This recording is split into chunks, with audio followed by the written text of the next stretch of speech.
ನಮಸ್ಕಾರ ಪ್ರಿಯ ವೀಕ್ಷಕರೇ. America Bharat trade deal ನಡೆಯುತ್ತಿರೋ ಸಂದರ್ಭದಲ್ಲೇ ದೆಹಲಿ ಅಂಗಳದಲ್ಲಿ ದೊಡ್ಡದೊಂದು ಸುದ್ದಿ ಹರಿದಾಡತೊಡಗಿತ್ತು. ಯುದ್ಧಕೋರರ ಭೂಮಿ ಅಫ್ಘಾನ್ ನೆಲದಲ್ಲಿ ಬೀಸಿದ ಗಾಳಿ ಸುದ್ದಿ ಜಾಗತಿಕ ರಕ್ಷಣಾ ತಜ್ಞರ ನಿದ್ದೆಗೆಡಿಸಿತ್ತು. ಭಾರತೀಯ ರಕ್ಷಣಾ ಪಡೆಗಳು ಅಫ್ಘಾನಿಸ್ತಾನದ ಬಾಗ್ರಾಮ್ ವಾಯುನೆಲದಲ್ಲಿ ತಳ ಊರಿದೆ ಎಂಬುದು ಆ ಮಾಹಿತಿ. ವಿಷಯ ಇಷ್ಟಕ್ಕೆ ಸೀಮಿತವಾಗಿರದೆ ಭಾರತೀಯ ವಾಯುಪಡೆಯ ಯುದ್ಧ ವಿಮಾನಗಳು ವೈಮಾನಿಕ ದಾಳಿ ವಿರೋಧದ ರಡಾರ್ ಹಾಗೂ ಕ್ಷಿಪಣಿ ವ್ಯವಸ್ಥೆಯನ್ನ ಈಗಾಗಲೇ ಅಫ್ಘಾನಿಸ್ತಾನದ ಬಾಗ್ರಾಮ್ ವಾಯುನೆಲದಲ್ಲಿ ಅಳವಡಿಸಲಾಗಿದೆ ಎಂಬ ಮಾತು ಜೋರಾಗಿ ಕೇಳಿಬಂತು. ಇದು ಸಹಜವಾಗಿಯೇ ಪಾಶ್ಚಿಮಾತ್ಯ ಮಾಧ್ಯಮ, ಅದರಲ್ಲೂ ಅಮೆರಿಕದ ಮಾಧ್ಯಮಗಳ ಕಿವಿ ನೆಟ್ಟಗಾಗಿಸಿತ್ತು. ಯಾಕಂದ್ರೆ ಬಾಗ್ರಾಮ್ ವಾಯುನೆಲದ ಮೇಲೆ ಅಮೆರಿಕ ಕಣ್ಣಿಟ್ಟಿತ್ತು. ಶತಾಯುಗತಾಯ ವಾಯುನೆಲವನ್ನ ಮರುವಶಕ್ಕೆ ಪಡೆಯಲು ಸಾಕಷ್ಟು ಪ್ಲಾನ್ಗಳನ್ನು ಮಾಡ್ತಿವೆ. ಹೌದು, ನೀವು ಸರಿಯಾಗಿ ಕೇಳಿಸ್ಕೊಂಡಿದ್ದೀರಾ. ಮರುವಶ. ಅಮೆರಿಕ ವಾಯುನೆಲವನ್ನ ಮರುವಶಕ್ಕೆ ಬೇಡಿಕೆ ಇಟ್ಟಿದೆ. ಈ ಹಿಂದೆ ಅಫ್ಘಾನಿಸ್ತಾನದಲ್ಲಿ ಅಮೆರಿಕ 2002ರಿಂದ 2022ರವರೆಗೆ ತಳವೂರಿದ್ದಾಗ ಬಾಗ್ರಾಮ್ ವಾಯುನೆಲೆಯೇ ಅಮೆರಿಕ ಸೈನ್ಯದ ಜೀವನಾಡಿಯಾಗಿತ್ತು. ಇಷ್ಟಕ್ಕೂ ಈ ಬಾಗ್ರಾಮ್ ವಾಯುನೆಲೆಗೆ ಯಾಕಿಷ್ಟು ಮಹತ್ವ? ವಾಯುನೆಲೆ ಎಂಬ ಹಣೆಪಟ್ಟಿಯ ಈ ಜಾಗ ಅಸಲಿಗೆ ದೊಡ್ಡದೊಂದು ನಗರವೇ ಸರಿ. ಅದಕ್ಕೆ ಯಾಕಿಷ್ಟು ಮಹತ್ವ? ಆ ನೆಲೆಯೊಳಗೆ ಮನೆ, ಆಸ್ಪತ್ರೆ, ಮಾಲ್, ರೆಸ್ಟೋರೆಂಟ್ ಹೀಗೆ ಏನೆಲ್ಲ ಇದೆ ಅನ್ನೋದು ನಿಮ್ಗೆ ಗೊತ್ತಾ? ಇದೆಲ್ಲದರ ಬಗ್ಗೆ ನಾವು ನಿಮಗೆ ವಿವರವಾಗಿ ಹೇಳ್ತೀವಿ. ಅದಕ್ಕೂ ಮೊದಲು ನಮ್ಮ ಪ್ರಾಮಾಣಿಕ ಪತ್ರಿಕೋದ್ಯಮಕ್ಕೆ ನಿಮ್ಮ ಬೆಂಬಲ ನೀಡಿ. ನಮ್ಮ ಚಾನೆಲನ್ನು ಸಬ್ಸ್ಕ್ರೈಬ್ ಮಾಡಿ, ಲೈಕ್ ಬಟನ್ ಅನ್ನು ಒತ್ತಿ, ಶೇರ್ ಮಾಡೋದನ್ನು ಕೂಡ ಮರಿಬೇಡಿ. So welcome to Mojo 9. ನಾನು ಭರತ್ ಕೊಠಾರಿ.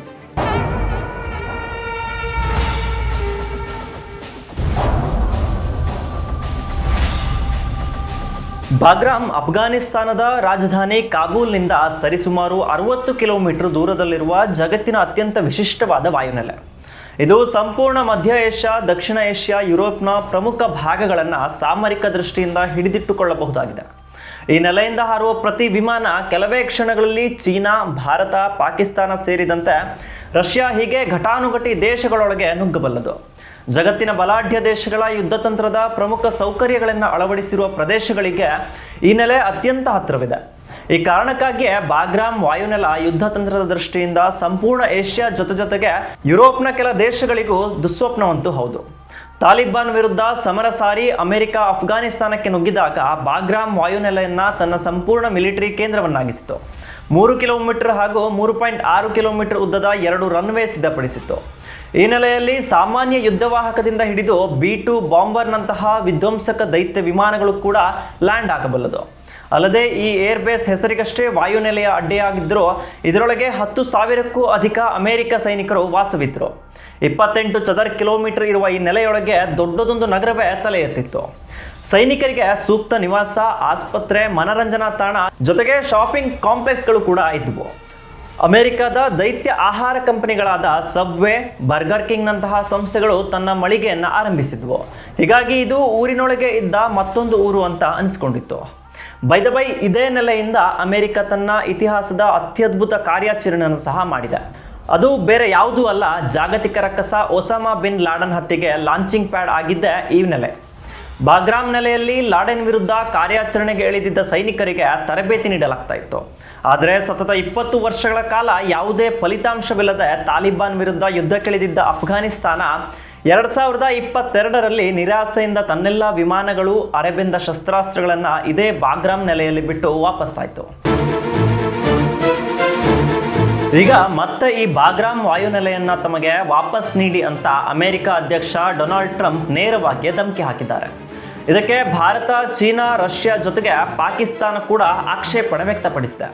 ಅತ್ತ ತಾಲಿಬಾನ್, ನಿಮ್ಮ ಮಾತಿಗೆಲ್ಲ ನಾವು ಬಗ್ಗೋದಿಲ್ಲ, ಬೇಕಾದ್ರೆ ಇನ್ನು 20 ವರ್ಷ ನಾವು ನಿಮ್ಮ ಜೊತೆ ಯುದ್ಧ ಮಾಡೋಕ್ಕೆ ರೆಡಿ ಎಂದು ಕಡ್ಡಿ ಮುರಿದಂತೆ ಟ್ರಂಪ್ಗೆ ತಿರುಗೇಟು ನೀಡಿದ್ದಾರೆ. ಈಗ ಭಾರತ ವಿಷಯಕ್ಕೆ ಬರೋಣ.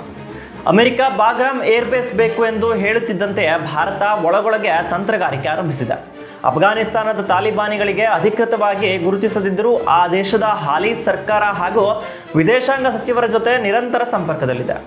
ಬಾಗ್ರಾಮ್ ಏರ್ಬೇಸ್ನಲ್ಲಿ ಭಾರತ ವಿಮಾನಗಳು ಇಳಿದಿವೆ ಅನ್ನೋದು ಸಂಪೂರ್ಣವಾಗಿ ಗಾಳಿ ಸುದ್ದಿಯಾಗಿದ್ದರೂ ನೆಲೆಯನ್ನ ತನ್ನ ಹಿಡಿತದಲ್ಲಿಟ್ಟುಕೊಳ್ಳಲು ಭಾರತೀಯ ರಾಜತಾಂತ್ರಿಕ ಅಧಿಕಾರಿಗಳು ಇನ್ನಿಲ್ಲದ ಪ್ರಯತ್ನ ಮಾಡ್ತಾ ಇದ್ದಾರೆ. ಅಫ್ಘಾನಿಸ್ತಾನದ ಹೊಸ ರಸ್ತೆಗಳು, ಶಾಲೆಗಳು, ಆಸ್ಪತ್ರೆಗಳ ನಿರ್ಮಾಣದ ಹೊಣೆಗಾರಿಕೆಯನ್ನ ಭಾರತ ಹೊತ್ತುಕೊಂಡಿದೆ. ಕಾಬೂಲ್ನಲ್ಲಿ ತನ್ನ ರಾಜತಾಂತ್ರಿಕ ಕಚೇರಿ ಆರಂಭಿಸಿದೆ. ಅಫ್ಘಾನಿಸ್ತಾನದ ಪ್ರಮುಖ ಖನಿಜಗಳನ್ನು ಹೊರತೆಗೆಯಲು ಸಂಪೂರ್ಣ ತಾಂತ್ರಿಕ ನೆರವು ಘೋಷಿಸಿದೆ. ಜೊತೆಗೆ ಭಾರತ ಕಂಪನಿಗಳನ್ನೇ ಅಲ್ಲಿಗೆ ಕಳುಹಿಸಲು ಮುಂದಾಗಿದೆ. ಅಷ್ಟೇ ಅಲ್ಲ, ಬಾಗ್ರಾಮ್ ಸೇರಿ ಅಫ್ಘಾನ್ ನೆಲದಿಂದ ಭಾರತದ ವಿರುದ್ಧ ಯಾವುದೇ ದಾಳಿ ನಡೆಯದಂತೆ ನೋಡಿಕೊಳ್ಳುತ್ತಿದೆ.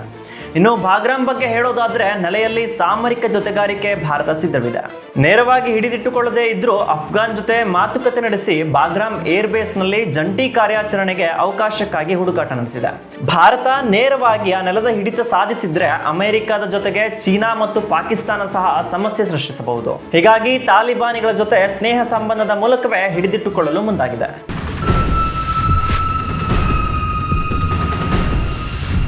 ಇನ್ನು ತಾಲಿಬಾನಿಗಳಿಗೆ ಅಮೆರಿಕದ ಈ ಮಾತು ಖಂಡಿತವಾಗಿಯೂ ಹಿಡಿಸಿಲ್ಲ. ಅತ್ತ ಪಾಕಿಸ್ತಾನವನ್ನು ಕಂಡ್ರೆ ಆಗುವುದೇ ಇಲ್ಲ. ಇನ್ನು ಭಾರತದ ಮೇಲಿರುವಷ್ಟು ನಂಬಿಕೆ ಚೀನಾದ ಮೇಲೆ ಇಡುವ ಹಾಗಿಲ್ಲ. ಭಾರತ ಗಟ್ಟಿ ಹೆಜ್ಜೆ ಇಟ್ಟರೆ ರಷ್ಯಾ ತಗಾದೆ ತೆಗೆಯೋದಿಲ್ಲ. ಮೇಲಾಗಿ ಆಪರೇಷನ್ ಸಿಂಧೂರ್ನಲ್ಲಿ ಭಾರತದ ಯುದ್ಧ ಕೌಶಲ್ಯ ಮತ್ತು ತಾಂತ್ರಿಕತೆಗೆ ಜಗತ್ತೇ ಅಚ್ಚರಿಪಟ್ಟಿದೆ. ಪಾಕಿಸ್ತಾನದ ವಿರುದ್ಧ ಹೋರಾಡಲು ಭಾರತ ಸಹ ಉತ್ತಮ ಮಿತ್ರವಾಗಬಲ್ಲದು. ಈ ಕಾರಣಕ್ಕಾಗಿ ತಾಲಿಬಾನ್ ಸಹ ಹಳೆಯ ಕಲಹಗಳನ್ನು ಮರೆತು ಮೋದಿ ಸರ್ಕಾರದ ಜೊತೆ ಕೈ ಜೋಡಿಸಿದೆ. ಇತ್ತೀಚಿನ ಮಾಹಿತಿಯಂತೆ ಜಾಗತಿಕ ವೈಮಾನಿಕ ಟ್ರ್ಯಾಕಿಂಗ್ನಲ್ಲಿ ಭಾರತದ ಯುದ್ಧ ವಿಮಾನಗಳು ಕಾಬೂಲ್ ದಿಕ್ಕಿನ ಕಡೆಗೆ ಹಾರಿರುವ ಸಂದೇಶ ಸಿಕ್ಕಿದೆ.